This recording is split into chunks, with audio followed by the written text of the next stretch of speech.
All right, so here you have it, the overview of the playhead and its threads and queues.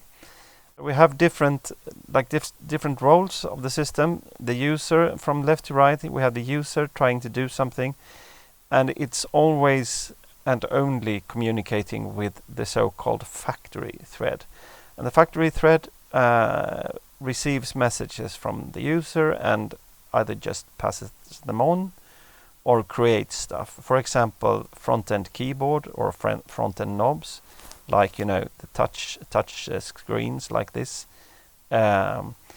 forwards them to the audio thread here, so you get some audio out with lowest possible latency. Or you get have some other endpoints like setting up project, loading the project, or setting up a synth and stuff like that. And we also now have the pattern editing. So if the user wants to say increase the velocity of say 10 notes, it reaches the RPC server, and that passes on equally. So always the factory thread is the first instance of a request.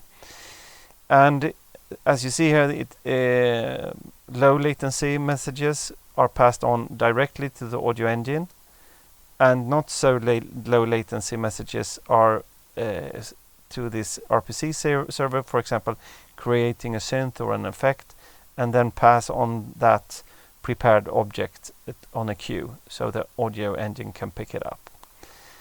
And then you have something called a state, and I put that into parentheses because there's not much logic here really. It's not a running thread, but it's just data, because the factory thread itself doesn't have any memory. As soon as it has done something, it has no memory at all around that.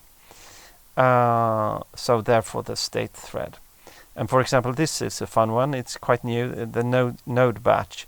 Let's say you want to increase velocity or move several nodes in order to be able to support a decent number of nodes. There's a separate structure for that. And you see this, they have some dashes around them, and I'm not super happy with them, but it's these that have dashes here, they have an atomic around them. No, sorry, not a mutex around them. And the same here, it has a mutex around it. And this one hasn't a mutex, it's more like a mailbox clock, if that says anything to you. So here's the timing thread, and this is the one that I've been building. And it is like a separate machine. It's the sequencer machine, not generating audio, generating events. So here you can see that stream of timed MIDI messages. It's always like almost like a MIDI cable going from the sequencer to the synth. And actually there's a reverse cue too for recording, but that's another story. And here you have the audio thread and a bunch of other stuff going on. So there you have it. It's a complex system, and I want to be able to create this kind of diagrams because it helps my brain and also gives you a decent chance to contribute to building this application. Because I think that's the most important point of doing this, is that we can, because it's too big, I want to invite you to make something fun out of this. And just so you know, this versus that, I think the big difference is the addition of real-time audio in and open standards for all the files. And yeah, you can just read what you see here. And I say when possible open source, because that's my biggest roadblock currently, and that is when can I open source this without being, all the code I have written being stolen by some, and then trying to initiate another project that is just doesn't have the attention of detail that I think it should have, and possibly, bloated with commercials and shit, and I don't want to sponsor that, and it would just be really demotivating for me if that happens. So currently I don't feel I can open source this yet. So there you have it. So let's see if we are running. No, we're not running. Let's boot this up. And we have, with this in mind, let's go to the front end, that the kitchen sink of APIs request. So we start the server and we load the surface control and we load the project. Whoops, breakpoint. And we focus rack and we go play. And there we go, playing. And there's some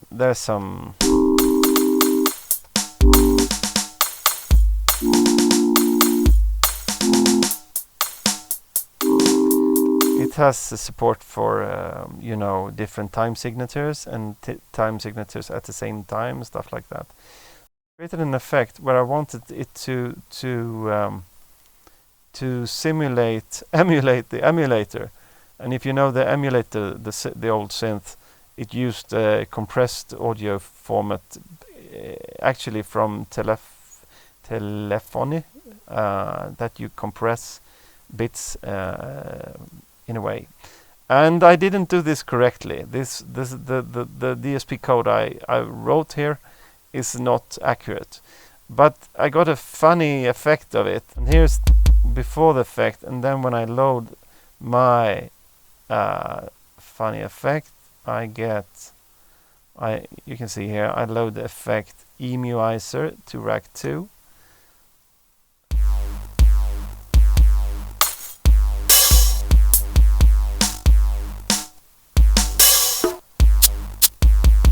I like that. So that was not my plan, but I like it. And just you know, the possibility to being able to do that, and I really want this to be open so you can just explore. And if you just check, it's not big. This is 65 lines of code. So what you do is that you have, I even have a parameter for it here where I can just set how much effect there should be. So it's really neat in the way you write this. Yeah, and you know, I think you now, with this in mind, I also think that you understand what happens when I press this touch screen on the. Ooh. We are playing. That was interesting. You can see here what's happening, right? It lights up keys, and I can also touch.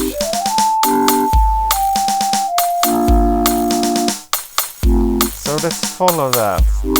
Follow that on this diagram. What happens? We play a note, and it's received by the WebSocket server. That note is forwarded to queue, and it's played back in the audio engine. What happens is also that we have notes in a pattern that is played by the timing engine. And actually, something is missing here, and that is the pattern registry where all the pattern lives. We need to show that too in this diagram. So the timing engine is playing patterns, pushes time MIDI messages. So this MIDI is merged with this MIDI, and it generates it generates audio, but it also generates an echo response. For example, you can have MIDI messages that gets muted because you need to merge these signals. So, and the result is MIDI generated, and the WebSocket sender picks up this, and it will also send, kicks back to the user the notes that are playing. So it's almost all here, but I am omitted some things because it's so big. So this is not the only diagram I want to draw. That should be a separate diagram just for the timing engine, so that's more easy to understand. But yeah, that's all for now. So I know you want the final app. I know I want it too, but it's not simply not possible yet. Right. Take care, everyone. See you.